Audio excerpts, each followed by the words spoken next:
The losses of Russian armored vehicles in Ukraine are astonishing, and the number of lost Russian tanks can be envied by most of the world's armies, which in total do not have that many armored vehicles. But why did Putin's armada lose so many tanks, and is still losing them? Let's see. Here's the real reason why Russia lost 2,157 tanks in the Ukraine war.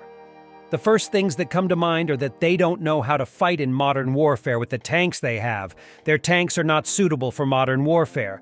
Russians don't care about human or material losses.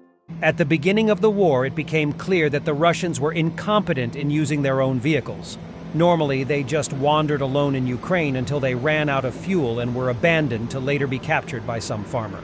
The lack of doctrine and experience was clear even when forming convoys, with large formations of vehicles practically glued together in the middle of highways and houses, which it provided space for ambushes using artillery or ATGMs. When these tanks were not lost to a farmer or destroyed in convoys, they were dropped into cities without any infantry support and were easily destroyed by infantry on top of buildings, something they should have learned to deal with after Chechnya. To this day, this lack of responsibility is seen, not so much in an urban environment, but with the large convoys of vehicles almost glued to each other in open field, etc.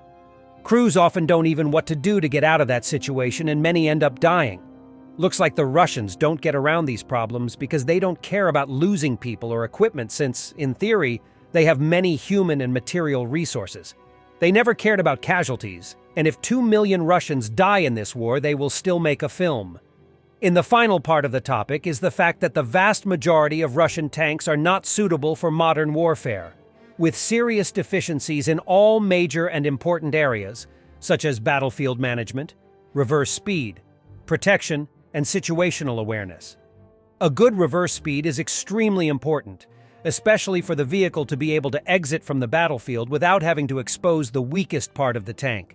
Apart from the T-80, all tanks have a horrible reverse speed, and the result is obvious. Ammunition protection is not the best. Apart from the T-90M in all Russian tanks, the extra ammunition and propellants are spread throughout the turret and hull and have no protection at all. The carousel also does not have adequate protection for the propellants. Tanks also suffer from several weaknesses. The T-80 BVM and T-90M have much better protection than the T-72B3, but even so, most of the vehicles they have would be the T-72 has several weaknesses between ERA armor, and more old vehicles with worse protection are in Ukraine. They also have a serious problem when it comes to the crew's situational awareness. The commander only has a very old night vision system that is not stabilized, and from what I remember, the maximum sight range is 200 meters. The only vehicle with CITV in service is the T-90M, so Russians lost so many vehicles because they don't have vehicles suitable for modern warfare. They don't know how to use tanks in modern warfare, and they care about human or material losses. This all resulted in more than 2,000 tanks lost over 2 years.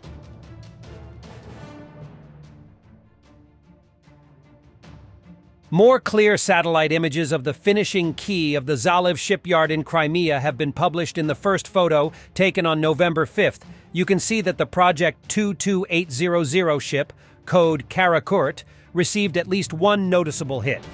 To eliminate the consequences, the crane was moved and additional booms were placed around the ship. The second photo was taken on October 31st before the impact. The record range of the combat sortie is about 1,000 kilometers. The Ukrainian equivalent of the Iranian Shahad went into mass production. General Director of Ukroboronprom Smetanin. According to him, it is commissioned by the defense forces. Ukrainian Shahad has already been tested on Russian targets. I am looking forward to that.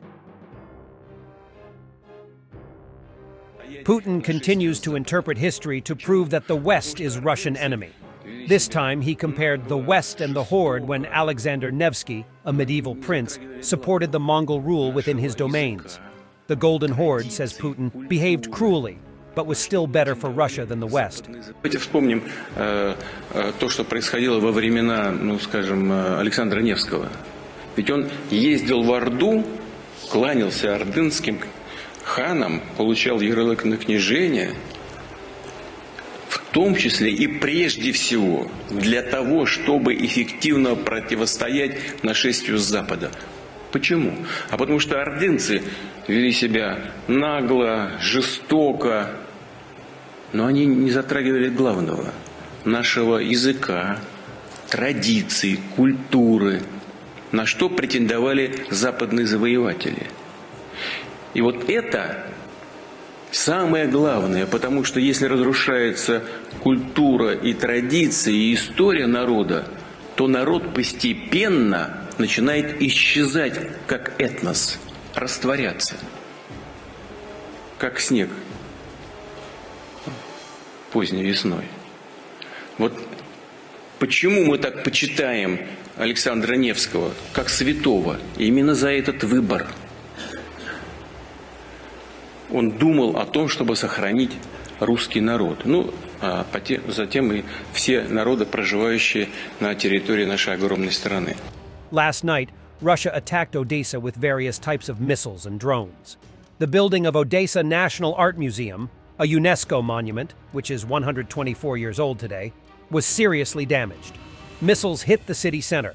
Several multi-story residential buildings were damaged by the blast wave. 8 people were injured. The victims have shrapnel wounds. Russia also attacked the port infrastructure of Odesa with drones. 15 drones were destroyed by Ukrainian air defense forces.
Thanks for watching, and don't forget to subscribe. Also, if you want to support Warthog Defense, please become our member and get early access to new videos, exclusive members-only videos, and become administrator in comment section. The membership link is in the description. Rescues every day. We had a guy last week, it's 6 rescues in 6 days. You know, he's doing the job every day.